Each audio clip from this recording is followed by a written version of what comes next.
Hello student, welcome to college study Delhi university. आज इस video में हम पढ़ने वाले हैं business and macro economics policy, जो कि 7 सेमेस्टर का सब्जेक्ट है, उसकी यूनिट 1। गाइस, जो भी आप लोग 7 सेमेस्टर में है और मेरी इस वीडियो को देख रहे हो, तो आप जहाँ से भी पढ़ रहे हो, अगर आप बुक से भी अपना कंटेंट रेफर कर रहे हो, तो आप ना गाइडलाइंस के हिसाब से ही पढ़ना। मैं जो भी कंटेंट आपको यहाँ पढ़ा रही हूँ, वो 7 सेमेस्टर की जो गाइडलाइन आई है उसके हिसाब से ही मैं पढ़ा रही हूँ, और बहुत जल्दी चैनल पे गाइडलाइंस आ जाएंगी, ठीक है। गाइडलाइंस के बगैर अगर आप कुछ भी पढ़ते हो तो हो सकता है कि आप पढ़ के तो बहुत जाओ, बट एग्जाम में वो सब आए ना जो आपने पढ़ा हो। तो चलिए शुरू करते हैं। सबसे पहले यहाँ पे मेरा पहला टॉपिक है meaning and concept of the micro economics. Micro economics होता क्या है? तो देखो, दो तरह की इकोनॉमिक्स होती है, एक होती है माइक्रो और एक होती है मैक्रो। जब हम बड़े लेवल पे किसी चीज को भी पढ़ते हैं ना, तो हम मैक्रो में पढ़ते हैं, और जब छोटे लेवल पे पढ़ते हैं तो माइक्रो में पढ़ते हैं। तो मैक्रो इकोनॉमिक्स ब्रांच है इकोनॉमिक्स की, जो स्टडी करती है इकोनॉमी को as a whole rather than a individual unit. ये फोकस करती है एग्रीगेट मीजर पे। एग्रीगेट मतलब टोटल मीजर पे फोकस करती है, जैसे national income, unemployment, inflation, economic growth and overall development. यहाँ पे मैंने एक प्रॉपर डेफिनेशन भी दी है मैक्रो इकोनॉमिक्स की। अब इंपॉर्टेंस क्या है मैक्रो इकोनॉमिक्स की? तो देखो, मैक्रो इकोनॉमिक्स गाइड करती है इकोनॉमिक पॉलिसीज के लिए। मैक्रो इकोनॉमिक्स ना गवर्नमेंट को हेल्प करती है, इवन सेंट्रल बैंक को भी हेल्प करती है कि किस तरीके से वो अपनी पॉलिसी फॉर्मुलेट करे और उन्हें इफेक्टली इम्प्लीमेंट करे। आपको पता है कि दो तरह की पॉलिसी होती है majorly, fiscal policy and monetary policy. Fiscal policy जो है वो टैक्सेशन और गवर्नमेंट स्पेंडिंग के रिगार्डिंग होती है, जो कि इन्फ्लुएंस करती है हमारी इकोनॉमिक एक्टिविटी को। क्यों? क्योंकि अगर गवर्नमेंट अपनी स्पेंडिंग बढ़ा देगी तो उससे क्या होगा कि मनी जो है सर्कुलेशन में वो बढ़ जाएगा और हमारी डिमांड बूस्ट हो जाएगी।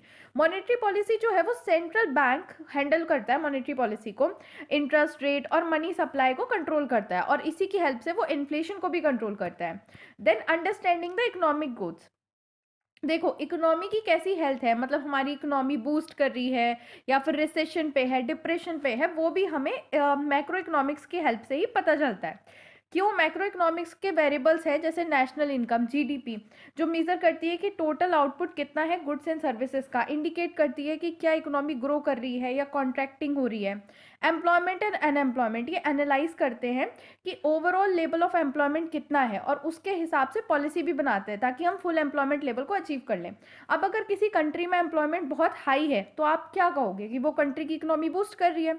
बट अगर अनएम्प्लॉयमेंट बहुत ही हाई है तो आप क्या कहोगे कि भाई बहुत गरीबी है, बड़ी इकोनॉमी डाउन जा रही है, यही तो बोलोगे ना। Then next, price stability. ये हेल्प करता है अंडरस्टैंड करने में cause and effect of inflation and deflation, कि इन्फ्लेशन और डिफ्लेशन का क्या इफेक्ट पड़ता है उसको समझने में हेल्प करता है, और ये अलाउ करता है कि जो पॉलिसी है वो अपने प्राइस को किस तरीके से स्टेबल रखे, वो भी समझने में हेल्प करता है।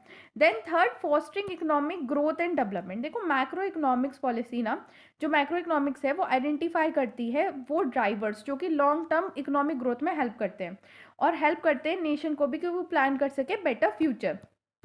जैसे कि डेवलपमेंट प्लानिंग। डेवलपमेंट प्लानिंग बहुत ही क्रूशल है डेवलपिंग और इम्प्लीमेंट करने में नेशनल डेवलपमेंट प्लान्स को, जैसे कि किस तरीके से हमें रिसोर्सेज को एलोकेट करना है डिफरेंट सेक्टर को, वो सारी प्लानिंग। उसके अलावा रेजिंग स्टैंडर्ड ऑफ लिविंग। देखो, हमारी जितनी भी ग्रोथ या स्टेबिलिटी होती है उसका अल्टीमेट गोल यही होता है कि हम मैक्सिमाइज कर सके स्टैंडर्ड ऑफ लिविंग को सिटीजन्स के लिए। Then international relation and trade. अगर हम मैक्रो इकोनॉमिक्स को समझ रहे हैं तो उसी की हेल्प से हम ये समझ सकते हैं कि कंट्री की पोजीशन क्या है ओवरऑल इकोनॉमी में, मतलब वर्ल्ड में हमारी इकोनॉमी की क्या पोजीशन है, और किस तरीके से हम इंटरैक्ट कर सकते हैं ग्लोबल इकोनॉमी से। जैसे कि balance of payment. Balance of payment क्या है कि एनालाइज करता है कि कंट्री का कैसे ट्रांजेक्शन हो रखे हैं रेस्ट ऑफ द वर्ल्ड से, और हेल्प करता है मैनेज करने में issues like trade deficient. Then global trend. ये अलाउ करता है पॉलिसी मेकर को कि वो समझ सके global financial market, currency fluctuation, और किस तरीके से इंटरनेशनल इवेंट जो है वो इम्पैक्ट करता है डोमेस्टिक इकोनॉमी को। Then fifth is informing business and individual decision. देखो, अगर कोई भी बिजनेस है या कोई इंडिविजुअल भी है, आप, मैं या हमारे पेरेंट्स वगैरह, सो वो सब भी क्या करते हैं कि मैक्रो इकोनॉमिक्स को देखते हुए एनालाइज करने के बाद ही एक इन्फॉर्म डिसीजन लेते हैं। लेकिन अगर कोई बिजनेस स्ट्रैटेजी बना रहा है तो वो पहले फोरकास्ट कर लेगा कि किस तरीके से इंटरेस्ट रेट बढ़ेगा घटेगा, डिमांड बढ़ेगी घटेगी, और उसके हिसाब से अपनी इन्वेस्टमेंट प्रोडिक्शन लेवल को प्लान करता है। और हम भी अपने personal finances macro economics policy को देखते हुए प्लान करते हैं। Now we have the next concept business policy meaning and concept. अब बिजनेस पॉलिसी क्या होती है? तो देखो, कोई भी अगर बिजनेस चल रहा है तो उसकी कुछ ना कुछ सेट ऑफ गाइडलाइंस होंगी, रूल्स होंगे, फ्रेमवर्क होगा, जिसके हिसाब से जो मैनेजर है वो अपना डिसीजन लेता होगा, अपने एक्शन करता होगा ऑर्गेनाइजेशन के अंदर, और वही होती है बिजनेस पॉलिसी। तो बिजनेस पॉलिसी ना एक रोड मैप की तरह काम करती है डिसीजन मेकिंग के लिए, और इंश्योर करती है कि सारे डिसीजन जो हैं, जो भी डिपार्टमेंट डिसीजन ले रहे हैं, वो सेम विजन और गोल के लिए ले। ऐसा ना हो कि मार्केटिंग डिपार्टमेंट अलग तरीके से डिसीजन ले रहा है, फाइनेंसिंग बिल्कुल अलग डायरेक्शन में ले रहा है। तो उसके लिए बिजनेस पॉलिसी बहुत ही ज़रूरी होती है। अभी जो बिजनेस पॉलिसी है ना, ये एक आइडिया के अराउंड होती है कि ऑर्गेनाइजेशन कोई भी डिसीजन रेंडम या इम्पल्सिव वे में ना ले, बल्कि एक सिस्टमैटिक, गाइडेड और अलाइन तरीके से ले, लॉन्ग टर्म गोल को देखते हुए। बिजनेस पॉलिसी लिंक प्रोवाइड करती है स्ट्रैटेजी फॉर्मुलेशन और उसके इम्प्लीमेंटेशन के बीच में, और इंश्योर करती है कि ऑर्गेनाइजेशन जो है वो एक स्ट्रक्चर मैनर में चले। अब की कॉन्सेप्ट क्या है बिजनेस पॉलिसी के? तो सबसे पहले ये गाइडलाइन होती है डिसीजन मेकिंग के लिए। बिजनेस पॉलिसी एक बाउंड्री सेट कर देती है मैनेजर के लिए, कि मैनेजर इस बाउंड्री के अंदर ही अपना डिसीजन लेगा, उसके बाहर जाके नहीं लेगा। और इससे क्या होता है? कन्फ्यूजन कम होता है, और ये इंश्योर करता है कि जो भी डिसीजन हो वो पर्सनल जजमेंट के बेसिस पे ना हो, बल्कि एक स्ट्रक्चर्ड थिंकिंग पे बेस्ड हो। Then second, framework for routine and non routine decision. ये पॉलिसीज हेल्प करती हैं कि हमें डेली के जो डिसीजन है उनसे कैसे डील करना है। मान लो अगर कोई एचआर है और एचआर पॉलिसीज ऑलरेडी कंपनी में बनी हुई हैं, तो उस एचआर को पता होगा कि अगर कोई भी पर्सन छुट्टी मांगने आ रहा है तो उसे किस तरीके से डील करना है, क्योंकि ऑलरेडी ना पॉलिसीज बनी हुई हैं। And guide the non routine manager decision is unexpected situation. और ये नॉन रूटीन मैनेजर डिसीजन को भी गाइड करती है अनएक्सपेक्टेड सिचुएशन में, जिससे क्या होता है कि टाइम सेव होता है और रिपीटेटिव डिस्कशन करने की जरूरत नहीं होती सेम इश्यूज पे।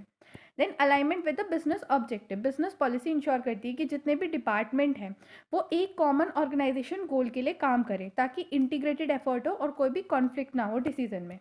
Then stability and consistency in operation. अब देखो, पॉलिसी क्लियर है तो डिसीजन यूनिफॉर्म और कंसिस्टेंट होंगे। मतलब अगर हमें पता है कि एचआर को पता है कि छुट्टी के लिए ये सारी पॉलिसीज हैं, तो कोई भी बंदा आए वो सेम ही पॉलिसीज को फॉलो करके किसी को भी छुट्टी देगा, ठीक है। लेकिन अगर पॉलिसीज नहीं बनी होंगी, किसी को पता भी नहीं होगा कि पॉलिसीज कैसे हैं, तो फिर जो डिसीजन है वो यूनिफॉर्म नहीं होंगे, इनकंसिस्टेंट होंगे, और उसकी वजह से ऐसा फील होगा कि बाइसनेस आ रही है, ठीक है। Then derive from internal and external environment. जो भी बिजनेस पॉलिसी बनती हैं वो इन्फ्लुएंस होती हैं internal as well as external environment से। तो अगर चीज़ें चेंज होती हैं, एक्सटर्नल इन्वायरमेंट में कोई चेंजेस आते हैं, तो बिजनेस पॉलिसी को भी अपडेट किया जाता है। अब हम पढ़ेंगे macro economics policy and business decision, मतलब ये दोनों एक दूसरे से कैसे रिलेटेड है। तो देखो, मैक्रो इकोनॉमिक्स पॉलिसी हमें पता है कि गवर्नमेंटल लेवल पॉलिसी है जो ओवरऑल फंक्शनिंग को डिजाइन करने के लिए बनी है, और इसके अंदर मेजरली दो पॉलिसी आती है, fiscal policy and monetary policy. अब इनके बीच में रिलेशन क्या है business policies and macro economic policy को, उसे समझते हैं। तो सबसे पहले देखते हैं कि फिस्कल पॉलिसी किस तरीके से अफेक्ट करती है। फिस्कल पॉलिसी होती क्या है? तो गवर्नमेंट की पॉलिसी होती है, और गवर्नमेंट इसको क्या करती है? पब्लिक एक्सपेंडिचर, टैक्सेशन और बोरिंग से रिलेटेड होती है। अगर गवर्नमेंट टैक्स को रिड्यूस कर दे तो इससे क्या होगा? बिजनेस के पास ज़्यादा प्रॉफिट होगा, ठीक है, और वो उन्हें इंकरेज करेगा इन्वेस्टमेंट करने के लिए। लेकिन अगर टैक्स रेट ज़्यादा है तो क्या होगा? रिटेन अर्निंग कम हो जाएगी, हम बिजनेस के पास भी, और हमारी भी जो डिस्पोजल इनकम है वो रिड्यूस हो जाएगी। अब हमारे पास पैसा ही नहीं होगा, सारा पैसा टैक्स में चला जाएगा, तो डिमांड भी कम हो जाएगी, और इस तरीके से सेल भी कम होगी। तो गवर्नमेंट की जो स्पेंडिंग है, गवर्नमेंट अगर कुछ पैसा स्पेंड कर रहा है इंफ्रास्ट्रक्चर पे, तो इसलिए बिजनेस एक्टिविटी को भी बूस्टअप मिलता है। Then monetary policy. Monetary policy जो है वो आरबीआई के थ्रू कंट्रोल होती है। ये डील करती है इंटरेस्ट रेट, क्रेडिट सप्लाई और मनी सप्लाई से। अगर देखो हमारा इंटरेस्ट रेट कम होगा, मतलब आरबीआई ने लोन लेने का इंटरेस्ट रेट कम कर रखा है, तो हम सस्ते पे लोन ले सकते हैं, बोरोइंग हमारे लिए चीपर हो जाएगी। और अगर बोरोइंग चीपर होगी तो बिजनेस ज़्यादा लोन लेके अपने आप को एक्सपेंड करेगा। लेकिन अगर मॉनेटरी पॉलिसी बहुत ज़्यादा होगी तो हमारी जो कॉस्ट होगी लोन लेने की या उधार पे पैसा लेने की, वो बढ़ जाएगी और बिजनेस स्लो डाउन हो जाएगा। Then trade policy. Trade policy मतलब जो रिलेटेड होती है इंपोर्ट, एक्सपोर्ट, टैरिफिक और फॉरेन ट्रेड से। अगर हमारी इंपोर्ट ड्यूटी कम होगी तो फर्म जल्दी से जल्दी रॉ मटेरियल बाहर से मंगा लेगा सस्ते में, तो इससे क्या होगा, इंकरेजमेंट मिलेगा। अगर एक्सपोर्ट इंसेंटिव दिए जाए तो इससे भी बिजनेस को इंकरेज मिलेगा और वो ग्लोबल मार्केट में एंटर करेगा। अगर प्रोटेक्शनिस्ट पॉलिसी लगाई जाए कि इंपोर्ट में कोटा सेट कर दिया कि इतना ही सामान बाहर से मंगा सकते हैं, तो क्या होगा कि जो डोमेस्टिक बिजनेसेस हैं, डोमेस्टिक इंडस्ट्रीज हैं, उनको बूस्ट मिलेगा। देन इंडस्ट्रियल पॉलिसी मतलब जो गवर्नमेंट की पॉलिसी होती है इंडस्ट्रियल डेवलपमेंट और सेक्टरल ग्रोथ को लेके, जैसे लिबरलाइजेशन, प्राइवेटाइजेशन, डीरेगुलेशन, ये प्राइवेट सेक्टर ग्रोथ को इनकरेज करती हैं। Then taxation policy on direct and indirect tax, अगर जीएसटी हमारा या कॉर्पोरेट टैक्स कम होगा तो हमारी कॉस्ट कम हो जाएगी और हमारी प्रॉफिटेबिलिटी बढ़ जाएगी। अगर कॉम्प्लेक्स स्ट्रक्चर होगा, मतलब अगर देखो टैक्स पे करने का स्ट्रक्चर बहुत ज़्यादा कॉम्प्लेक्स हो जाए तो इंडिविजुअल के लिए भी और बिजनेस के लिए भी इस बहुत मतलब ऐसे हैक्टिक हो जाएगा। और अगर स्ट्रक्चर जितना कॉम्प्लेक्स होता है ना, उतनी ज़्यादा ज़रूरत होती है किसी टेक्निकल पर्सन की, और अगर टेक्निकल पर्सन के पास अगर आप जाओगे तो आपको उसे पैसे भी पे करने पड़ेंगे, तो आपका प्रॉफिट कम हो जाएगा। आई होप आपको समझ आ गया होगा कि किस तरीके से मैक्रो पॉलिसी और जो बिजनेस पॉलिसी है वो आपस में इंटर रिलेटेड है। Then we have the next topic, macro economics variable. अब ये मैक्रो इकोनॉमिक्स वेरिएबल क्या होते हैं? ये ब्रॉड इंडिकेटर होते हैं जो रिफ्लेक्ट करते हैं ओवरऑल परफॉर्मेंस इकोनॉमी की। जो पॉलिसी मेकर है ना, वो वेरिएबल्स की हेल्प से ही मॉनिटर करते हैं और पॉलिसीज को डिजाइन करके इवोल्यूशन भी वेरिएबल्स की हेल्प से ही करते हैं। अब इसमें ना कई सारे तरह के वेरिएबल्स आपके सिलेबस में है। सो पहला है टारगेट वेरिएबल। अब देखते हैं कि टारगेट वेरिएबल क्या होता है। टारगेट वेरिएबल वो गोल या आउटकम होते हैं जो पॉलिसी की हेल्प से जो गवर्नमेंट है वो अचीव करने की कोशिश करती है, like economic development, economic growth. ये क्या है, टारगेट वेरिएबल है कि इसको अचीव करने की कोशिश करिए, ज़्यादा से ज़्यादा डेवलपमेंट हो। तो टारगेट वेरिएबल्स वो गोल होते हैं जिन्हें पॉलिसी की हेल्प से गवर्नमेंट बस अचीव करना चाहती है। तो इसमें पहला आता है हमारा इकोनॉमिक ग्रोथ। इकोनॉमिक ग्रोथ का मतलब क्या है? Increase in production of goods and services in economy over a time. Generally GDP growth rate के हेल्प से हम इसे मेजर करते हैं। इसका ऑब्जेक्टिव होता है ये इंश्योर करना कि हायर इनकम हो, इन्वेस्टमेंट भी ज़्यादा हो, एम्प्लॉयमेंट अच्छा हो, स्टैंडर्ड ऑफ लिविंग ज़्यादा अच्छा हो। जैसे कि अगर गवर्नमेंट इन्वेस्ट कर रही है हाईवे में या डिजिटल इंडिया बूस्ट में, तो इससे क्या होगा कि हमारी जीडीपी ग्रो करेगी और इकोनॉमिक डेवलपमेंट होगा। Next target variable is inflation. अब इन्फ्लेशन क्या होता है? देखो, अगर आज तुम्हें कोई सामान 5 रुपए का मिल रहा है, हम ना किसका चॉकलेट के एग्जाम्पल ले लेते हैं। अगर आपको कोई चॉकलेट आज 5 रुपए की मिल रही है और 1 साल बाद वो चॉकलेट आपको 10 रुपए की मिल रही है, तो इसका मतलब क्या है कि उस चॉकलेट का प्राइस बढ़ गया, या फिर ये कहो कि तुम्हारे पास जो पैसा है ना उसकी वैल्यू कम हो गई है। And this is the inflation. Inflation का मतलब क्या होता है? Sustain rise in general price level in an economy. अगर इन्फ्लेशन ज़्यादा होगा ना तो तुम्हारी परचेसिंग पावर कम हो जाएगी, और अगर इन्फ्लेशन बढ़ेगा, मतलब ऐसे कि अचानक से इन्फ्लेशन बढ़ रहा है, तो इससे अनसर्टेनिटी क्रिएट हो जाती है बिजनेस में और कंज्यूमर्स के लिए भी। और यहाँ पे गोल होता है प्राइस स्टेबिलिटी का, कि इन्फ्लेशन को कंट्रोल करके रखा जाए। सेंट्रल बैंक कई तरह के टूल यूज करती है with the help of monetary policy, like interest rate, CRR, SLR, control करने के लिए इन्फ्लेशन को। Then next is unemployment. Unemployment क्या है? बेरोजगारी, कि इंसान को काम तो करना है और काम करने के वो योग्य भी है, लेकिन उसको नौकरी नहीं मिल रही। अनएम्प्लॉयमेंट को रिड्यूस करना ही मेन एम होता है, ठीक है। और ये बहुत ही इंपॉर्टेंट वेरिएबल है मैक्रो इकोनॉमिक टारगेट का। गवर्नमेंट कई कई तरह की पॉलिसीज लेके आती है, like skill development, industrial expansion, MSME support, public work programme, ताकि वो अनएम्प्लॉयमेंट को कम कर सके। Then next environmental sustainability. देखो, मॉडर्न मैक्रो इकोनॉमिक गोल में ना अब इन्वायरमेंट को प्रोटेक्ट करना भी आ गया, क्योंकि लॉन्ग टर्म ग्रोथ के लिए इन्वायरमेंट बहुत ही ज़रूरी है।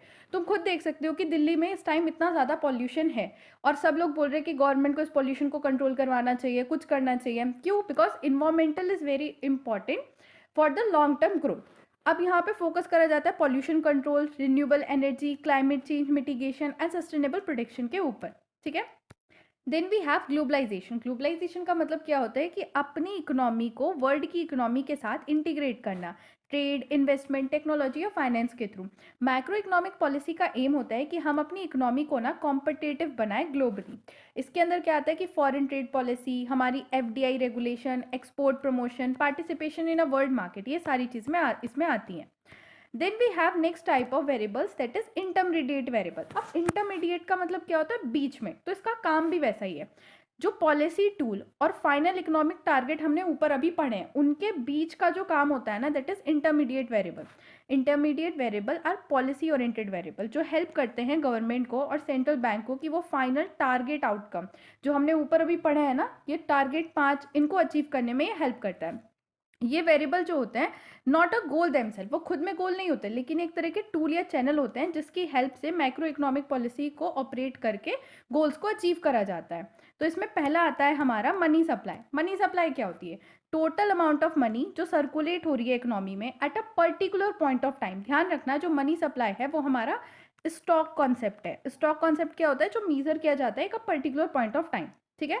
मनी सप्लाई को कंट्रोल करा जाता है आरबीआई के थ्रू, मॉनेटरी पॉलिसी इंस्ट्रूमेंट के through, like CRR, SLR, repo rate, open market operation, इन सब की। देखो कैसे, अगर मनी सप्लाई बढ़ा दिया जाए तो इससे क्या होगा? स्पेंडिंग और इन्वेस्टमेंट बढ़ जाएगा। मनी सप्लाई बढ़ेगा मतलब लोगों के पास पैसा जाएगा, लोग डिमांड करेंगे, इससे हमारी ग्रोथ और इन्फ्लेशन दोनों बढ़ेगा।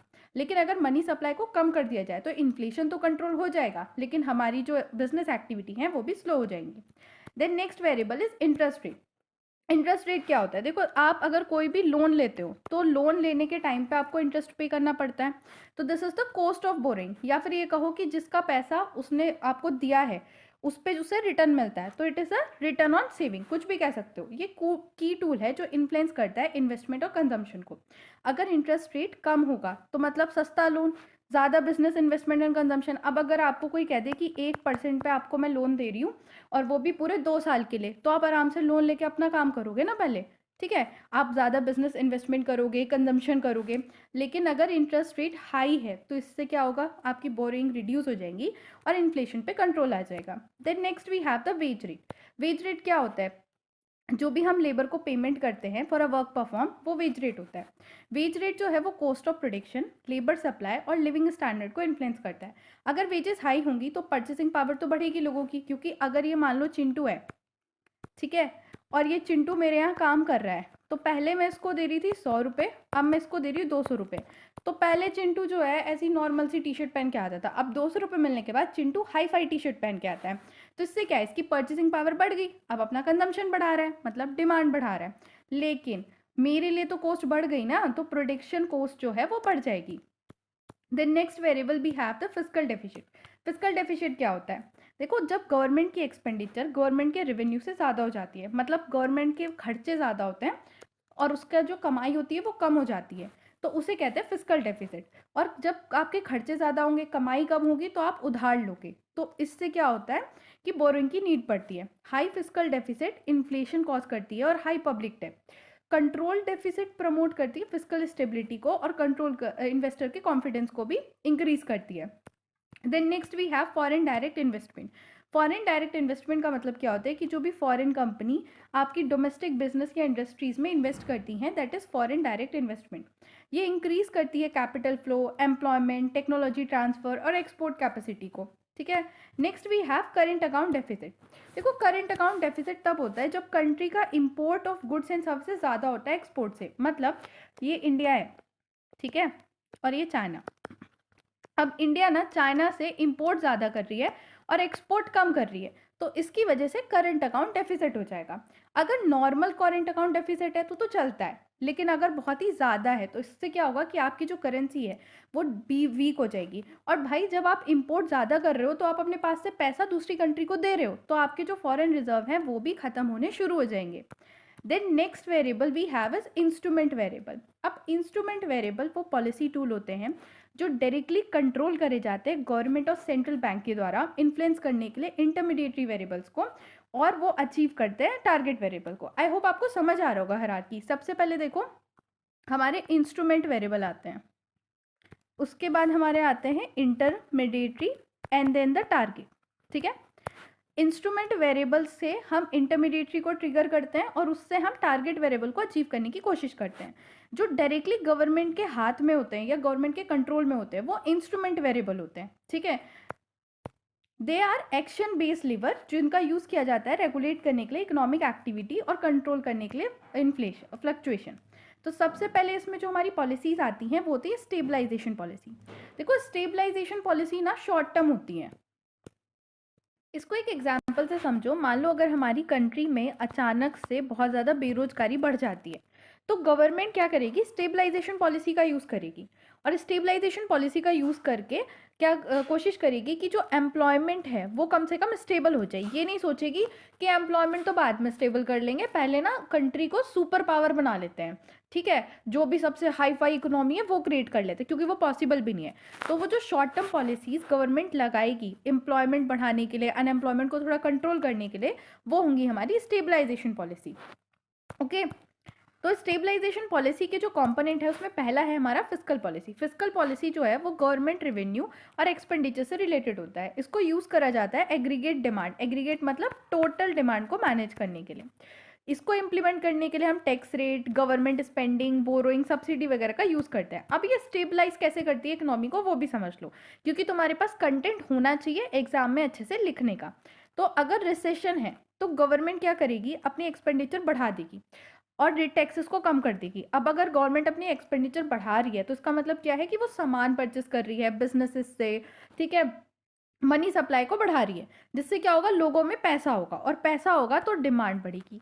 लेकिन अगर इन्फ्लेशन है तो गवर्नमेंट अपनी स्पेंडिंग को कम कर देगी और टैक्सेस बढ़ा देगी। अब तुम टैक्सेस बढ़ गए तो तुम्हारे पास मान लो 100 रुपये आए, तुमने 100 रुपये कमाए, अब तुमने उसमें से 70 रुपये का तो टैक्स ही दे दिया, तो तुम्हारे पास 30 रुपये ही बचेंगे, जिससे क्या होगा कि जो एक्सेस मनी है वो कम हो जाएगा और डिमांड कम हो जाएगी। Then next we have monetary policy.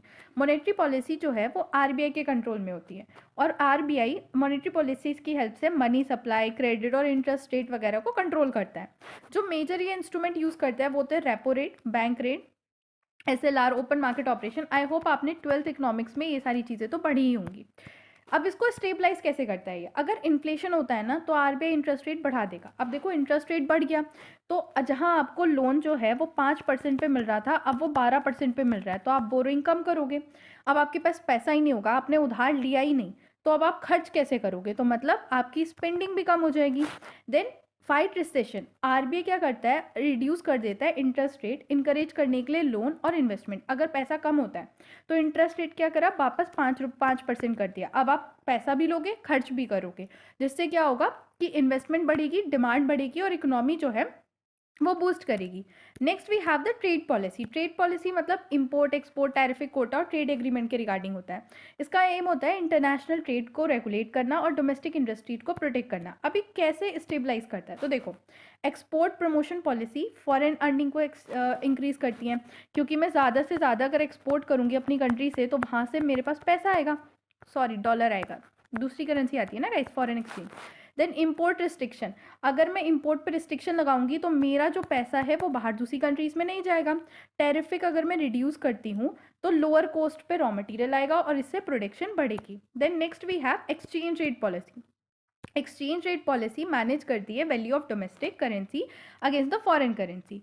ये कंट्रोल करती है फॉरेक्स रिजर्व को, इंटरेस्ट रेट और ट्रेड इंटरवेंशन को। अब किस तरीके से कंट्रोल करती है, अगर हम प्रिवेंट कर दे एक्सेसिव एप्रिसिएशन या डेप्रिसिएशन ऑफ करेंसी तो वो एक्सचेंज पॉलिसी का ही काम होता है। स्टेबल करना एक्सचेंज रेट को, इनकरेज करना फॉरेन इन्वेस्टमेंट और ट्रेड को, ये सारे काम ये करती है। Then we have the structure policy. देखो जैसे स्टेबलाइजेशन पॉलिसी थी ना, उसके अलावा एक होती है स्ट्रक्चर पॉलिसी। जो मैंने एग्जाम्पल दिया था ना कि गवर्नमेंट अपने आप को सुपर पावर बनाने के बारे में सोच रही थी, तो मान लो अब ना एम्प्लॉयमेंट बहुत फुल एम्प्लॉयमेंट लेवल पे हमारी कंट्री आ गई है, ठीक है, सबके पास नौकरी है। अब गवर्नमेंट लॉन्ग टर्म में गोल रख सकती है कि अब हम अपनी इकोनॉमी को सुपर पावर बनाएंगे, बहुत हाई फाई बनाएंगे। तो वो जो लॉन्ग टर्म के बारे में गवर्नमेंट सोच रही है, that is structural policy, that is long term policy aim to improve the productivity, capacity and efficiency of an economy. अब इसके अंदर ना क्या आता है, सबसे पहले एग्रीकल्चर पॉलिसी। जैसा नाम वैसा काम, एग्रीकल्चर पॉलिसी मतलब develop and modernization of agriculture sector. ये फोकस करती है प्रोडक्शन इंक्रीज करने पे, फार्मर्स की इनकम इंक्रीज करने पे, फूड सिक्योरिटी लेके आने में देश के लिए। अब ये सब अचीव करने के लिए गवर्नमेंट क्या करती है, रूरल क्रेडिट स्कीम चलाई, मिनिमम सपोर्ट प्राइस वगैरह करती है, एग्रीकल्चर को सब्सिडी देती है, स्टोरेज फैसिलिटी वगैरह करती है, ठीक है। Next industrial policy. अब जैसा नाम है ना वैसा ही इसका काम है। इंडस्ट्रियल पॉलिसी मतलब इंडस्ट्रीज के डेवलपमेंट के लिए काम करेगी, मैन्युफैक्चरिंग सेक्टर को ग्रोथ प्रोवाइड करने का एम होता है। बहुत सारी पॉलिसीज गवर्नमेंट लेके आती है इसके लिए, जैसे एमएसएमई, स्टार्टअप वगैरह, सपोर्ट करती है बेटर इंडस्ट्रियल इंफ्रास्ट्रक्चर को। Next we have foreign investment policy. Foreign investment policy focus करती है अट्रैक्ट करने के लिए fund from a foreign companies और इन्वेस्टर्स इंडिया की इकोनॉमी के अंदर। ये रेगुलेट करती है फॉरेन डायरेक्ट इन्वेस्टमेंट को, फॉरेन पोर्टफोलियो इन्वेस्टमेंट को सेट करके, लिमिट अप्रूव करके, अप्रूवल प्रोसीजर लगा के।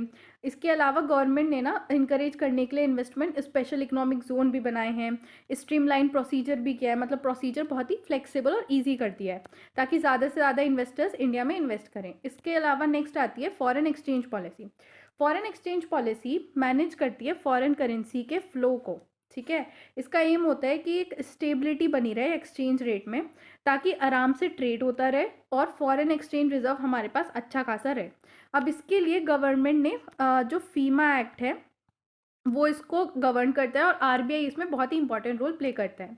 Next we have the competition policy. Competition policy का मतलब ये होता है कि फेयर कंपटीशन रहे मार्केट में, ऐसा ना हो कि किसी एक की मोनोपोली हो। मान लो ये चिंटू है और ये बहुत बड़ा दादा है, ठीक है, तो इसकी मोनोपोली चल रही है, ये आके कह रहा है कि सिर्फ मैं ट्रेड करूंगा, बाकी सबको मैं किसी को नहीं करने दूंगा, तो ये चिंटू वाले काम ना हो। इस वजह से गवर्नमेंट ने कॉम्पिटिशन एक्ट 2002 भी लेके आया है जो कंपटीशन पॉलिसी को इम्प्लीमेंट करने में अच्छे से हेल्प करता है, ठीक है। Next we have a very very important topic. इस पूरी यूनिट का सबसे इंपॉर्टेंट टॉपिक है circular flow in 3 sector economy. देखो, आपने 12th में 2 सेक्टर इकोनॉमी पढ़ा होगा जहां पे आपने हाउस होल्ड और फर्म के बीच का रिलेशन पढ़ा होगा, लेकिन एक तीसरा सेक्टर इसमें अब जुड़ गया है, दैट इज गवर्नमेंट। और गवर्नमेंट जो है ना वो लीकेज और इंजेक्शन का काम करता है। अब देखो किस तरीके से सारी चीज़ें फ्लो होती हैं, एक बार ढंग से समझ लेते हैं। सो मैंने यहाँ पे एक डायग्राम, ये पूरा पिक्चर यहाँ पे अटैच करी है ताकि आपको पिक्चर देख के ही समझ आ जाए कि कैसे कैसे सारी चीज़ें हो रही हैं। बाकी मैं अच्छे से तो अब आपको समझाऊंगी। तो देखो, 3 sector economy flow of income model है इकोनॉमिक फ्रेमवर्क का जो इलस्ट्रेट करता है कि किस तरीके से कंटिन्यूस फ्लो होता है गुड, सर्विस और मनी का 3 की सेक्टर में क्लोज्ड इकोनॉमी के अंदर। और वो 3 की सेक्टर कौन होते हैं? हाउस होल्ड, फर्म और गवर्नमेंट। समझते हैं कि किस तरीके से हाउस होल्ड और फर्म एक दूसरे से इंटरैक्ट करते हैं। देखो, मैं यहीं पे आपको बता देती हूँ, फिर नीचे मैंने थ्योरी लिख ली है, आप एक बार मतलब लिखा हुआ है, आप देख लेना। अभी मैं थ्योरी से भी पढ़ा दूंगी, अभी ऐसे ही समझाती हूँ। तो देखो, ये है हाउस होल्ड और फर्म। तो सबसे हाउस होल्ड जो है फर्म को फैक्टर ऑफ प्रोडक्शन देगा, factor of production. Factor of production क्या होता है? लैंड, लेबर, कैपिटल, ये सब हाउस होल्ड फर्म को सप्लाई करेगा। अब इसके बदले में जो फर्म है वो हाउस होल्ड को पेमेंट करेगा इन फैक्टर ऑफ प्रोडक्शन की पेमेंट, जैसे कि कैपिटल पे इंटरेस्ट देगा और लेबर के बदले में वेजेस देगा, ठीक है। एक तो ये हो गया। अब क्या होगा कि कंपनी के हाउस होल्ड के पास ये पैसा आ गया, हाउस होल्ड के पास अभी पैसा है, तो इस पैसे की हेल्प से अब हाउस होल्ड फर्म को पैसा देगा और इससे गुड्स एंड सर्विसेज बाय करेगा। यही चीज़ मैंने यहाँ पे शो करी है कि प्रोडक्ट मार्केट में क्या होगा कि फर्म सप्लाई करेगा goods and services house hold को, हर हाउस होल्ड क्या करेगा? कंजम्पशन एक्सपेंडिचर फर्म को वापस करेगा। अब ये तो हमने देख लिया। अब नेक्स्ट पढ़ते हैं कि किस तरीके से गवर्नमेंट सेक्टर इस पूरे मॉडल में अपना रोल प्ले करता है। तो देखो, गवर्नमेंट इंट्रोड्यूस जो करता है फ्लो को, या तो वो लीकेज करता है या फिर इंजेक्शन करता है। तो लीकेज और इंजेक्शन के फोन में मैंने पूरा ये टेबल बनाया है। हाउस होल्ड टू गवर्नमेंट, मतलब हाउस होल्ड गवर्नमेंट को क्या देता है? तो सबसे पहले हाउस होल्ड गवर्नमेंट को देता है टैक्सेस, जिससे क्या होता है? डिस्पोजल इनकम कम हो जाती है हाउस होल्ड की, थस कंजम्पशन और सेविंग कम हो जाती है। तो इस वजह से लीकेज का काम करता है। फर्म भी गवर्नमेंट को देता है टैक्सेस, जिससे उसका रेवेन्यू कम हो जाता है और इससे क्या होता है कि ये भी लीकेज की तरह काम करता है। देन गवर्नमेंट फर्म को क्या देती है? अब गवर्नमेंट फर्म को देती है spending on goods and services, infrastructure वगैरह पे, जिससे रेवेन्यू बढ़ता है। मतलब गवर्नमेंट जो है गुड्स एंड सर्विसेज परचेज करती है इंफ्रास्ट्रक्चर और डिफेंस के लिए बिजनेसेस से, जिससे क्या होता है कि बिजनेसेस का रेवेन्यू बढ़ जाता है। तो ये इंजेक्शन का काम करता है। देन गवर्नमेंट हाउस होल्ड को क्या देती है? तो ट्रांसफर पेमेंट मतलब जैसे पेंशन, सब्सिडी, अनएम्प्लॉयमेंट बेनिफिट, जिससे हाउस होल्ड की डिस्पोजल इनकम बढ़ जाती है। तो ये भी इंजेक्शन का काम करता है, ठीक है। तो देखो, आप देखते हैं हम इक्वेशन ऑफ टोटल इनकम। हमें पता है कि जो नेशनल इनकम मतलब जो टोटल इनकम है वो total expenditure on domestically produce goods and services होती है। तो मतलब हमारी जो इनकम है वो होगी consumption plus investment plus government की एक्सपेंडिचर, ठीक है। ये इक्वेशन हमें पता है। अब लीकेज और इंजेक्शन को समझते हैं। लीकेज का मतलब क्या है कि मनी जो हमने फ्लो से विड्रॉ कर लिया है, तो जो सेविंग और टैक्सेस होते हैं वो अमाउंट हमारी इकोनॉमी से बाहर हो गया होता है, तो हमारा जो लीकेज है that is saving plus taxes. ठीक है, अब देखते हैं इंजेक्शन को। तो जो मनी हमने इंट्रोड्यूस करा है फ्लो में वो हमारा होता है इंजेक्शन। ठीक है, अब इसके अंदर क्या आता है, इन्वेस्टमेंट, जो भी इन्वेस्टमेंट कर दी या गवर्नमेंट ने जो पैसा डाल दिया। अब इक्विलिब्रियम आइडेंटिटी क्या होती है, इक्विलिब्रियम की कंडीशन होती है जब सेविंग प्लस टैक्सेस इक्वल होता है इन्वेस्टमेंट प्लस गवर्नमेंट परचेसेस। ये सारी चीज़ें आपको लिख के आनी है, इक्विलिब्रियम की कंडीशन भी लिख के आनी है और ये इंजेक्शन लीकेज वाली चीज़ भी लिख के आनी है, और हो सके तो रियल और मनी फ्लो भी लिख कर आना। ठीक है, now we have the next topic subject matter of macro economics, जिसके अंदर गाइडलाइंस में आपको दे रखा था growth and GDP, business cycle and output gap, phase of business cycle, boom, recession, depression and recovery. तो सबसे पहले पढ़ते हैं ग्रोथ एंड जीडीपी।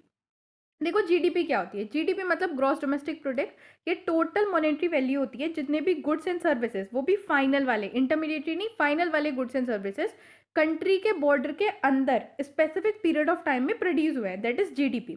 अब जीडीपी ना फाइनल गुड्स एंड सर्विसेज को लेती है सिर्फ ताकि डबल काउंटिंग ना हो, और विद इन अ बॉर्डर लेती है, मतलब जो भी inside the geographical area of country produce हुए हैं, चाहे नेशनैलिटी कुछ भी हो फर्म की जिसने प्रोड्यूस किया है। अब जीडीपी हमारी दो तरह की होती है, एक होती है रियल और एक होती है नॉमिनल। नॉमिनल जीडीपी का मतलब क्या होता है कि जब हम कितना सामान प्रोड्यूस हुआ है, मतलब जो हमारी गुड्स एंड सर्विसेज हैं उनको हम करंट प्राइस पे मेजर करते हैं, तो दैट इज नॉमिनल जीडीपी, और ये इन्फ्लेशन को भी शो करती है।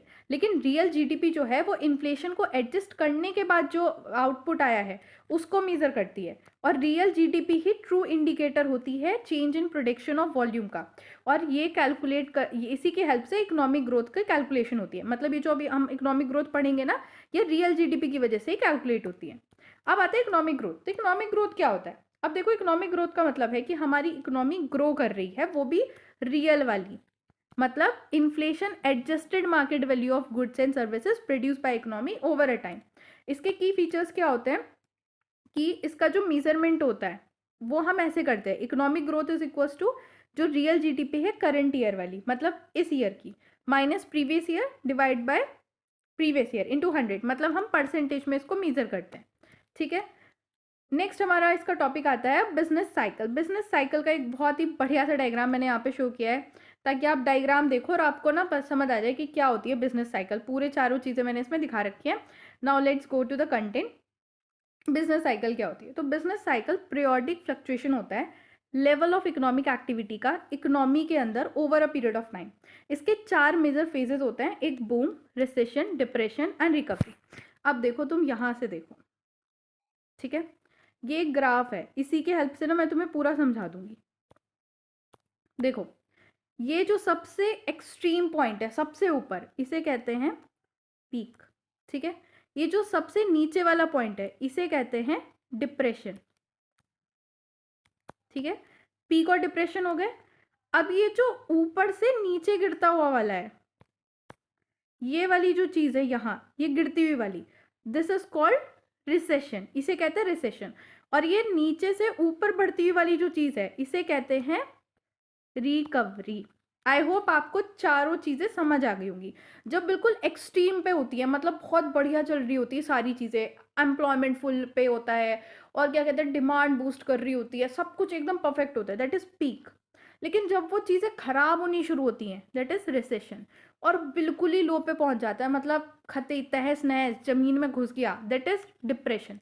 लेकिन उसके बाद फिर जब वो सांस लेके दोबारा ऊपर चढ़ने की कोशिश करता है that is recovery. I hope आपको अच्छे से याद होगा। ठीक है, अब थोड़ा सा ना कंटेंट पढ़ लेते हैं, वैसे तो मैंने आपको समझा ही दिया। बूम और एक्सपेंशन मोस्ट प्रोस्पेरियस पीरियड होता है, राइजिंग फेज होता है बिजनेस साइकिल का, जहाँ पे इकोनॉमी बहुत ही रैपिडली ग्रो करके सबसे ऊपर पहुंच गई होती है, प्रोडक्शन आउटपुट इंक्रीज कर रहे होते हैं, इंडस्ट्री ऑपरेट कर रही होती है फुल कैपेसिटी पे, हाई एम्प्लॉयमेंट होता है, स्ट्रॉन्ग लेबर डिमांड होती है। देन नेक्स्ट आता है रिसेशन फेज। रिसेशन फेज जो होता है ना, after the peak of boom, एक बार पीक ऑफ बूम हो गई उसके बाद जो नीचे गिरना शुरू होता है दैट इज रिसेशन, जहाँ पे इकोनॉमिक एक्टिविटी डिक्लाइन करना शुरू कर देती है, कंज्यूमर की डिमांड घट जाती है, रिड्यूस हो जाती है प्रोडक्शन, इन्वेस्टमेंट डिक्रीज हो जाती है, अनएम्प्लॉयमेंट स्टार्ट होना इंक्रीज होना शुरू हो जाता है। देन डिप्रेशन, डिप्रेशन वो लोएस्ट स्टेज होती है बिजनेस साइकिल की, जहाँ पे इकोनॉमिक एक्टिविटी बॉटम को हिट कर जाती है और सिचुएशन बहुत ही क्रिटिकल बन जाती है। प्रोडक्शन आउटपुट बहुत तेज़ी से गिर रहे होते हैं, नेशनल इनकम और डिमांड भी बहुत बहुत ही बुरी हालत में होती है, ठीक है। Then next we have the recovery phase. Recovery phase क्या होता है कि when a economy begin to rise from a depression and move gradually toward the stability and growth, मतलब जब ऊपर की तरफ चढ़ने की कोशिश करती है, that is recovery phase. Guys जब आप इस पीडीएफ को लोगे ना तो उसको अच्छे से पढ़ लेना, मैंने बहुत डिटेल में लिखा है बट मैं ऑलरेडी आपको समझा चुकी हूँ, तो मैं इसको पूरा पढ़ के नहीं आपको बता रही हूँ, ठीक है। Then we have the next thing, business cycle and output gap. देखो बिजनेस साइकिल क्या होती है वो तुमने अभी अभी पढ़ी है ना, 4 फेजेस पढ़ लिए। अब आउटपुट गैप से कैसे वो लिंक करती है वो समझो। अब हमें पता है कि बिजनेस साइकिल जो है वो डायरेक्टली इन्फ्लुएंस करती है लेवल ऑफ इकोनॉमिक एक्टिविटी को, कभी बहुत हाई, कभी इकोनॉमिक एक्टिविटी बिल्कुल ज़मीन में धंस चुकी होती है, ठीक है। और जब इकोनॉमी प्रोड्यूस करती है मोर और less than is potential capacity, उस कॉन्सेप्ट को कहते हैं आउटपुट गैप। तो आप समझते हैं आउटपुट गैप क्या होता है। तो output gap, let me change the colour, output gap is difference between actual output मतलब real GDP and potential output maximum economic activity without inflation. मतलब अगर इन्फ्लेशन नहीं होता तो मैक्सिमम इकोनॉमिक एक्टिविटी कितनी हो सकती थी, बिल्कुल बढ़िया वाली, मतलब पोटेंशियल आउटपुट कितना हो सकता था, लेकिन रियल में कितना है, उसके बीच का जो डिफरेंस होता है that is output gap, actual GDP minus potential GDP. अब ये ना 2 तरह का होता है आउटपुट गैप। एक होता है पॉजिटिव, पॉजिटिव मतलब जहाँ एक्चुअल आउटपुट ज़्यादा है, पोटेंशियल आउटपुट कम है, ठीक है, तो economy is producing beyond this capacity. Next हमारा होता है negative output gap. Negative output gap में क्या होता है कि आपका एक्चुअल आउटपुट तो कम है लेकिन पोटेंशियल आउटपुट ज़्यादा है, मतलब आउटपुट ज़्यादा हो सकता था बट एक्चुअल में हुआ नहीं, मतलब इकोनॉमी प्रोड्यूस कर रही है बिलो द कैपेसिटी, ठीक है। अब यहाँ पे मैंने रिलेशन पूरी ढंग से दिखाया, देखो अगर बूम और एक्सपेंशन है जो अभी मैंने आपको बिजनेस साइकिल में पढ़ाया, तो पॉजिटिव आउटपुट गैप होगा, मतलब high consumption high output, economy exceed the potential. लेकिन अगर रिसेशन है तो नेगेटिव आउटपुट गैप होगा, डिमांड फॉल करेगी, सब कुछ नीचे आएगा। डिप्रेशन है तो ये जो नेगेटिव आउटपुट गैप है वो और ज़्यादा बड़ा हो जाएगा। लेकिन अगर रिकवरी है तो ये जो आउटपुट गैप है, ये जो नेगेटिव आउटपुट गैप था वो कम होना शुरू हो जाएगा।